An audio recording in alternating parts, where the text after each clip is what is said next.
उपस्थित सर्व मान्यवर, समोर उपस्थित माझ्या माता भगिनी, ज्येष्ठ मार्गदर्शक यांच्या चरणी लीन होते. तरुण सहकारी, खरं तर तीर्थक्षेत्र विकास आघाडीच्या अधिकृत उमेदवार आदरणीय धोत्रेताई आणि आमचे आदरणीय नागेश काका भोसले व मी नगराध्यक्ष पदाचा उमेदवार प्रणिता भालके आज या निवडणुकीला सामोरं जात असताना कुठल्याही राजकीय स्वार्थापोटी किंवा कुठेही वाईट हेतू मनात घेऊन मी इथे उतरलेली नाही. नाना असताना 5 वर्ष आणि नानांच्या जाण्यानंतर या तालुक्यामध्ये 5 वर्ष काम करत असताना, तळागाळात पोहोचत असताना, शहरातील खालच्या टोकापासून वरच्या इसबावीतल्या लोखंडे वस्तीपर्यंतच्या प्रत्येक व्यक्तीची जी अडचण आहे, जी समस्या आहे ती समजून घेत असताना ती नगरपालिकेत ज्यावेळेस सोडवली जात नव्हती, एखाद्या व्यक्तीला एखादा कागद जरी काढायचा असला तर 10 एलपाटे घालावे लागतात, ही वेदना कुठेतरी मनात जाणवली. तेव्हा ठरवलं लोकांनी, खरं तर ही इलेक्शन मला दिलेली आहे की ताई तुम्ही हे करू शकता, म्हणून या इलेक्शन मध्ये सर्वसामान्यांचा आवाज म्हणून उतरण्यासाठी, त्यांच्यासाठी लढा उभारण्यासाठी मी इथं आलेले आहे. विकासाचं विजन घेऊन मी तुमच्या समोर आलेले आहे. आज पंढरपूर शहरामध्ये शहराची जी बकाल अशी अवस्था झालेली आहे ती कुठं तर सुधारायची असेल तर आपल्या सर्वांना एकत्रित येण्याची गरज आहे.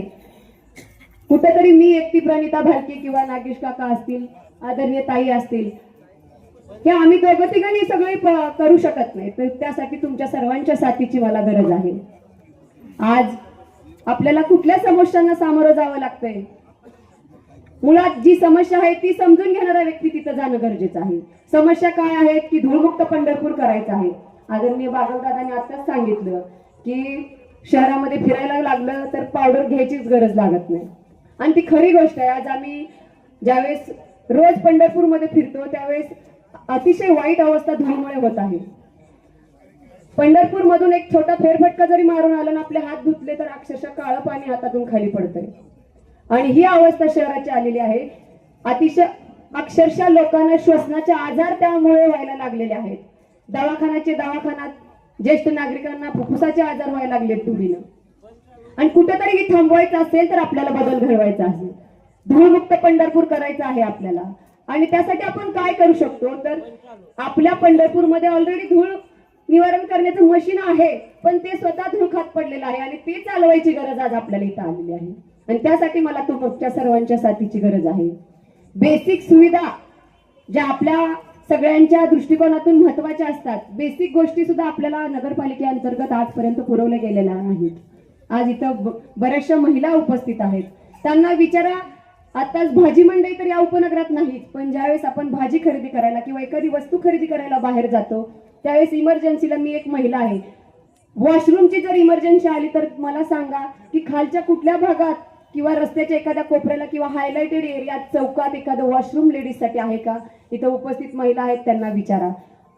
आणि हा प्रश्न जर सोडवायचा असेल तर तिथं ती वेदना जाणून घेणारा व्यक्ती जाणं गरजेचं आहे. आज या शहरामध्ये काम करत असताना मी बघितलंय की 4 वारी, तीर्थक्षेत्र असल्यामुळे मोठ्या 4 वारी आपल्या या पंढरपूर शहरामध्ये भरतात, आणि लाखोच्या संख्येत इथं भाविक पंढरपूरच्या दर्शनासाठी येत असतात. आणि ती वारी झाल्यानंतर आपल्या शहराची जी अवस्था झालेली आहे ती इथल्या प्रत्येक नागरिकांनी बघितलेली आहे की अतिशय घाणीचं साम्राज्य तिथं माजलेलं असतं. अक्षरशः वयस्कर लोकांना घरातून किंवा आपल्या लहान लेकरांना घरातून शाळेला पाठवायची सुद्धा सोय राहिलेली नसते, आणि कुठेतरी याच्यावर उपाययोजना नगरपालिकेअंतर्गत होणं गरजेचं आहे, पण त्याच्याकडे कुठलीही उपाययोजना न करता अक्षरशः आपला परिसर दुर्लक्षित करण्याचं काम या नगरपालिकेच्या माध्यमातून आतापर्यंत झालेलं आहे. आणि ही स्थिती जर बदलायची असेल तर आपल्याला त्या स्वच्छ करण्याची जाणीव असणारा व्यक्ती तिथं जाण्याची गरज आहे. आणि आज या पंढरपूरचं उपनगर असू द्या किंवा खालचा जो भाग आहे तो असू द्या, शहरचा मध्य भाग असू द्या, तुम्ही मला इथं सुज्ञ नागरिक आहेत त्यांनी सांगा की आज आपल्या इथं घाणीचं साम्राज्य, ड्रेनची लाईन नीट नाहीये, ठिकठिकाणी ड्रेनेज फुटलेले आहेत, त्यामुळे पाण्याचा साठा तिथं तयार होतो आणि घाण पाण्याच्या ह्याच्यामध्ये डासाचं साम्राज्य माजलेलं आहे. आणि त्याच्यावर कुठलीही निवारण किंवा उपाययोजना नगरपालिकेअंतर्गत आतापर्यंत केली गेली नाही. जी फॉगिंग आपल्या शहरामध्ये झालं गेलं पाहिजे, 2 प्रकारचं फॉगिंग असतं, एक थर्मल फॉगिंग असतं आणि कोल्ड फॉगिंग असतं, हे तुम्हाला माहित आहे. मलाही माहित आहे आणि तुम्हालाही माहित आहे, त्या प्रकारचं कुठलंही फॉगिंग मला सांगा या गेल्या 1.5-2 वर्षात झालंय का?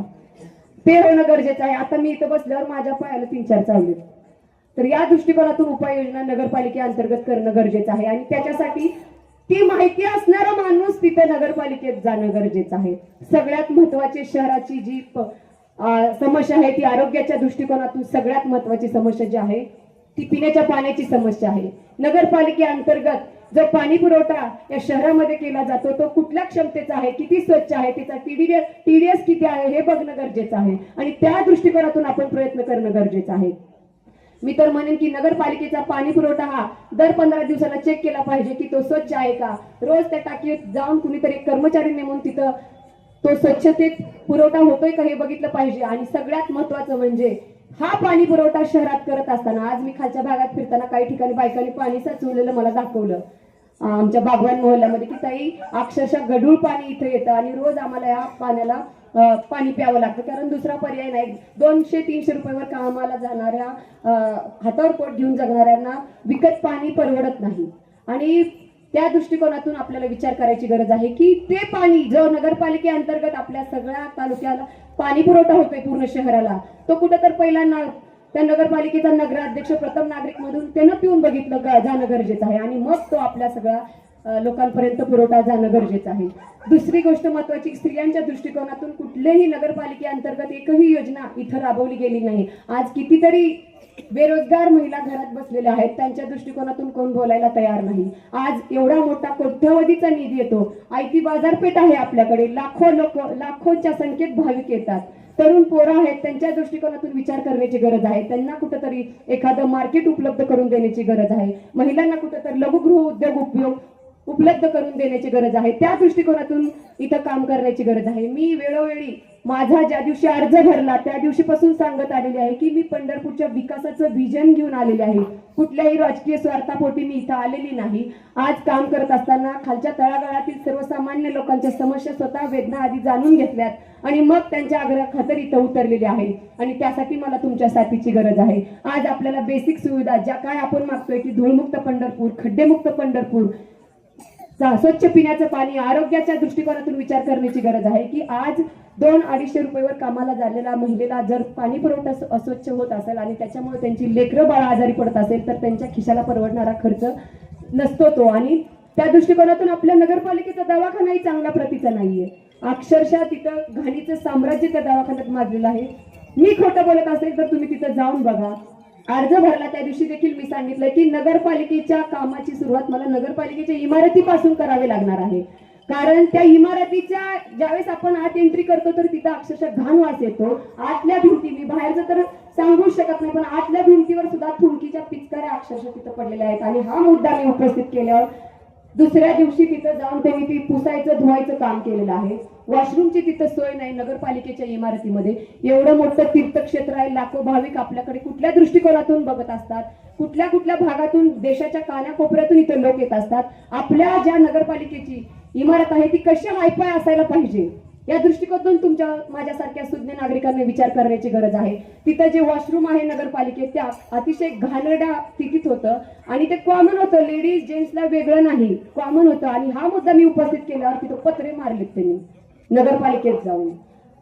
कुठल्याही बेसिक सुविधा आपल्याला 40 वर्षाच्या काळामध्ये हे पुरवू शकले नाहीत आणि ही इलेक्शन मी वेळोवेळी सांगत आलेले आहे की ही इलेक्शन माझी म्हणजे प्रणिता भालके विरुद्ध आदरणीय श्यामलताई शिरसट यांची आहे. मी त्यांना आव्हान करते आहे वेळोवेळी की तुम्ही समोर येऊन बोला, तुमचं विकासाचं विजन काय आहे, पंढरपूरकरांच्या दृष्टिकोनातून तुमच्या विकासाची ब्लूप्रिंट काय आहे हे माझ्या समोर सांगा.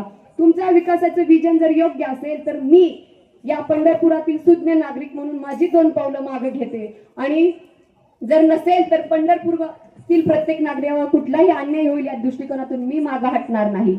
आज समोरचे मला सांगत आहेत की सरकारवरती पण आमचं आहे, इथं पण आमचं आहे, निधी कसा आणणार, तर ब्रह्मांड नायक विठ्ठलाला निधी मागायची गरज नाही, आपसूक 4 वाऱ्यांचा निधी येतो.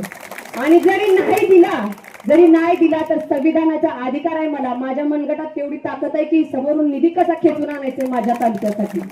आणि त्या दृष्टिकोनातून लढाई लढत असताना तुम्ही माझ्या नगरपालिकेतील बघितलंय की आमच्यावर अन्याय अत्याचार होत असेल तर कुठल्याही गोष्टीवर मी कधीच मागे हटणार नाही. आणि आज आपल्या उपनगरात असू द्या, इथून आपल्याला खाली जायचं म्हटलं तर किती वेळ जातो. आपल्या उपनगराच्या दृष्टिकोनातून कुठली उपाययोजना नगरपालिकेने आजपर्यंत केली आहे? एखादं छोटं नगरपालिकेच्या अंतर्गत छोटं रुग्णालय तुम्ही इथं देऊ शकला नाही. मग आता 40 वर्षात तुम्ही करू शकला नाही तर आता काय करणार आहे? त्या दृष्टिकोनातून आपल्या सगळ्याला एक व्हायची गरज आहे आणि इथं आपल्यासाठी आपल्याला लढा उभारायची गरज आहे. खरं तर हे करत असताना मी वेळोवेळी सांगत आले आहे की तुमच्या सगळ्यांच्या साथीची गरज आहे. कुठं तर माझ्या एकटीचं विजन एवढं असू शकतं, पण ज्यावेळेस तुम्ही सगळे एकत्र याल माझ्यासोबत तर आपलं विजन एवढं होणार आहे. आणि त्या दृष्टिकोनातून आपल्याला विचार करायचा आहे की एक पंढरपूरकर सुज्ञ नागरिक म्हणून आपण कुणाला मत दिलं पाहिजे. तुमच्या ज्या समस्या आहेत त्या जाणून घेऊन तिथं सोडवणारा व्यक्ती तुम्हाला पाहिजे की कुणाच्या तरी दबावाखाली काम करणारा व्यक्ती तुम्हाला पाहिजे, हा विचार करण्याची गरज आहे. मी वेळोवेळी सांगत आलेले आहे की हे जे आरक्षण सुटलेलं आहे ते एका महिलेचं आहे आणि मी एक महिला म्हणून तुमच्या बरोबर काम करायचा संविधानाने आम्हाला अधिकार दिलेला आहे. नक्कीच मला तुमच्या साथीची गरज आहे, पण कुठंतरी त्या ताईंचा आवाज दाबण्याचं काम तिथं केलं जाते समोरच्या व्यक्तीकडून, त्यांना पुढे येऊ दिलं जात नाही. तर ही कुठंतरी गळचेपी आहे आमच्या महिलांची असं मला वाटतंय. आणि आज माझ्या पंढरपूरमध्ये शहरामध्ये हजारोहून पोरं आमची UPSC MPSC करायला बाहेर जातात.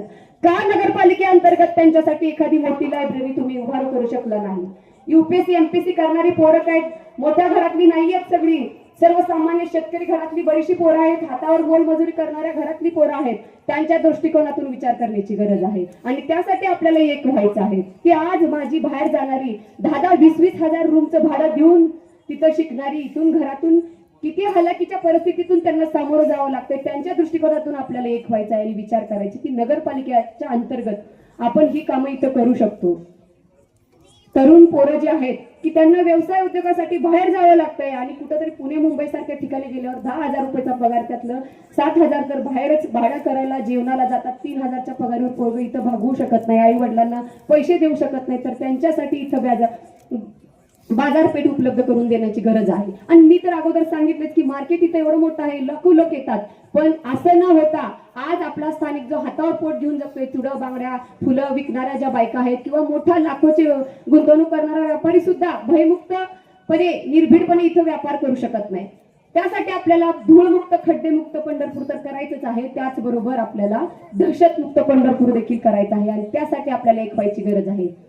येणाऱ्या 2 तारखेला प्रत्येकाने विचार करायची वेळ आलेली आहे की आपल्याला परिवर्तन आणि बदल जर घडवायचा असेल तर तुमचे जे प्रश्न आहेत ते समजून तो सोडवणारा आणि निर्भीडपणे तिथं काम करणारा नगराध्यक्ष किंवा नगरसेवक तिथं जाणं गरजेचं आहे. मी नगराध्यक्ष म्हणून तिथं काम करत असताना माझ्यातील एखादा जरी चुकला तर त्यालाही तिथं व्यवस्थित करायची माझी जबाबदारी आहे.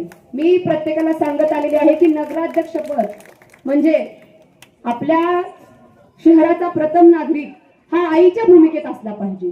आईच्या पदरात सगळे लेकरं सारखे असतात आणि त्या दृष्टिकोनातून काम करणं गरजेचं आहे. उद्या यदा कदाचित माझ्यातून जेवढे नगरसेवक भरपूर येणारच आहेत, पण त्यांच्यातील एखादा जर आल्या आणि त्याला जर कुठल्या निधी द्यायची गरज पडली तर मी कधीही त्याची अडवणूक करणार नाही, कारण त्याची अडवणूक म्हणजे माझ्या शहरातील नागरिकांची अडवणूक आहे असं मला वाटतंय आणि त्या दृष्टिकोनातून आपल्याला काम करायचं आहे.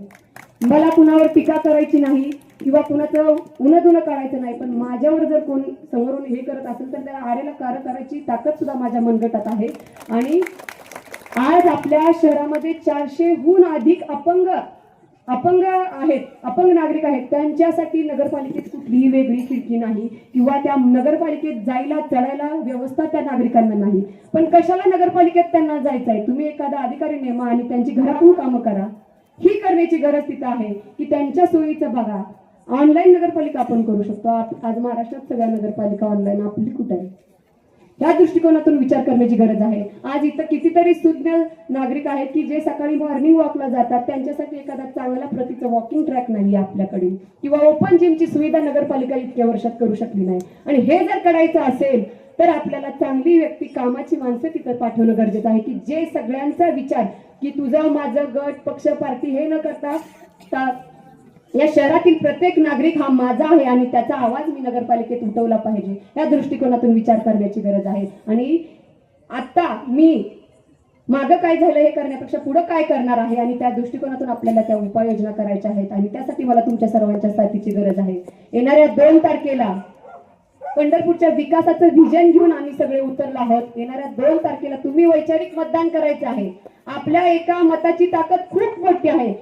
कितीही मोठ्या बलाढ्य शक्तीला खाली खेचायची ताकद तुमच्या एका मतात आहे. त्यामुळे प्रत्येकाने आपल्या एका मताचं मोल समजून घ्यायचं आणि योग्य व्यक्तीला ते मतदान करायचं आहे. येणाऱ्या 2 तारखेला आमच्या तीर्थक्षेत्र विकास आघाडीचे अधिकृत उमेदवार आदरणीय धोत्रेताई आणि नागेश काका भोसले आणि मी नगराध्यक्ष पदाचा उमेदवार म्हणून प्रणिता भालके. आमचं चिन्ह आहे रिक्षा. रिक्षा या चिन्हासमोरील बटन दाबून प्रचंड बहुमताने विजय करायचा आहे. धन्यवाद.